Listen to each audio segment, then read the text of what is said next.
Assalamualaikum warahmatullahi wabarakatuh. Jumpa kembali bersama saya Yadi Aprianto SPD. Pada kesempatan ini kita akan membahas bab 4, Semangat Kebangkitan Nasional tahun 1908. Subbab 1, Kondisi Bangsa Indonesia sebelum tahun 1908. Video ini merupakan video pembelajaran PPKN untuk SMP dan MTS kelas 8 kurikulum 2013 revisi terbaru dan sesuai dengan kurikulum dalam keadaan khusus di masa pandemi COVID-19. Namun sebelum melanjutkan pembahasan, silahkan like, share, komen, dan subscribe agar bisa mendapatkan notifikasi jika video baru sudah terupload, dan silahkan cek playlist channel ini karena ada banyak video edukatif menarik lainnya. Subscribe dan share gratis, namun bisa membantu mengembangkan channel ini. Baiklah, kita mulai pembahasan kita kali ini. Selamat menyaksikan. Bab 4, Semangat Kebangkitan Nasional tahun 1908. Suatu bangsa tidak akan berubah manakala bangsa tersebut tidak mau mengubah dirinya sendiri. Bangsa Indonesia tidak mungkin menjadi bangsa yang bebas, merdeka, seperti yang kalian rasakan saat ini apabila tidak ada usaha untuk bangkit dan melepaskan diri dari penjajahan. Kesadaran bangsa Indonesia untuk bangkit tumbuh seiring lahirnya generasi muda terdidik dan peduli terhadap kemerdekaan Indonesia. Penjajah Belanda dapat menguasai bangsa Indonesia dalam waktu yang lama karena bangsa Indonesia mudah dipecah belah dan perjuangan yang dilakukan bangsa Indonesia masih bersifat kedaerahan. Budi Utomo sebagai organisasi nasional pertama meletakkan semangat kebangkitan nasional bagi perjuangan bangsa Indonesia dalam meraih kemerdekaan. Begitu pentingnya kita memahami dan meneruskan nilai kebangkitan nasional tahun 1908. Dalam bab ini kalian akan mempelajari dan membangun semangat kebangkitan nasional tahun 1908. Pada gilirannya kalian dapat menjadi generasi penerus yang dapat menunjukkan semangat kebangkitan nasional. A. Kondisi bangsa Indonesia sebelum tahun 1908.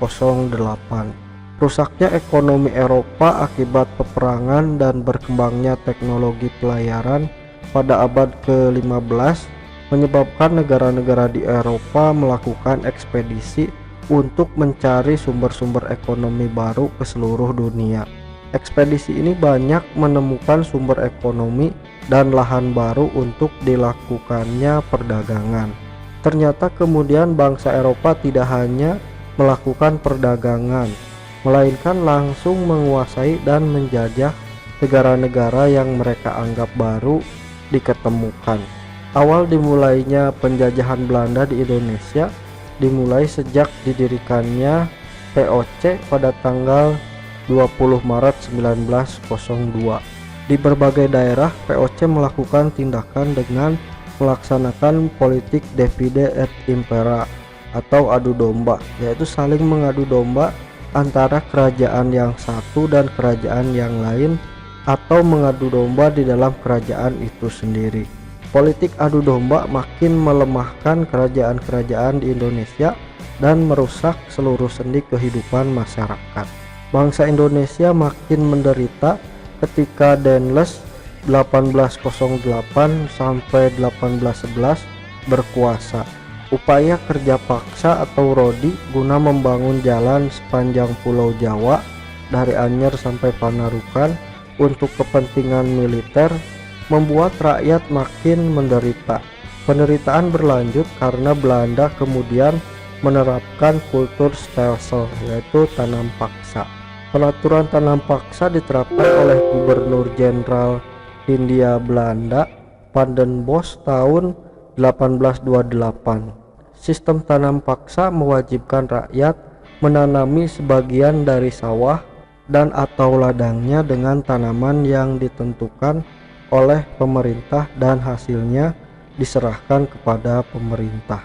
Penderitaan bangsa Indonesia menumbuhkan benih perlawanan di berbagai daerah. Perjuangan melawan penjajah dipimpin ulama atau kaum bangsawan.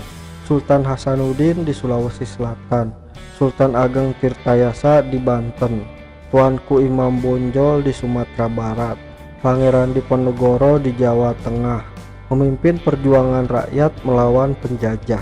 Perjuangan rakyat untuk mengusir penjajah belum berhasil. Hal ini disebabkan perjuangan masih bersifat kedaerahan dan belum terorganisasi secara modern. Penderitaan yang dialami bangsa Indonesia menyadarkan beberapa orang Belanda yang tinggal atau pernah tinggal di Indonesia, diantaranya Baron van Hopel, Edward Dousdekker, dan Mr. van de Penter. Edward Dousdekker terkenal dengan nama samaran Multatuli, menulis buku Max Havelaar pada tahun 1860. Buku ini menggambarkan bagaimana penderitaan rakyat Lebak, Banten akibat penjajahan Belanda. Mr. van de Penter mengusulkan agar pemerintah Belanda menerapkan politik balas budi atau etis politik. Politik balas budi terdiri dari 3 program, yaitu edukasi, transmigrasi, dan irigasi. Atas desakan berbagai pihak, akhirnya pemerintah Belanda menerapkan politik balas budi. Politik balas budi bukan untuk kepentingan rakyat Indonesia, melainkan untuk kepentingan pemerintah Belanda. Contoh, irigasi dibangun untuk kepentingan pengairan perkebunan milik Belanda. Pembangunan sekolah atau edukasi bertujuan untuk menyediakan tenaga terampil dan murah.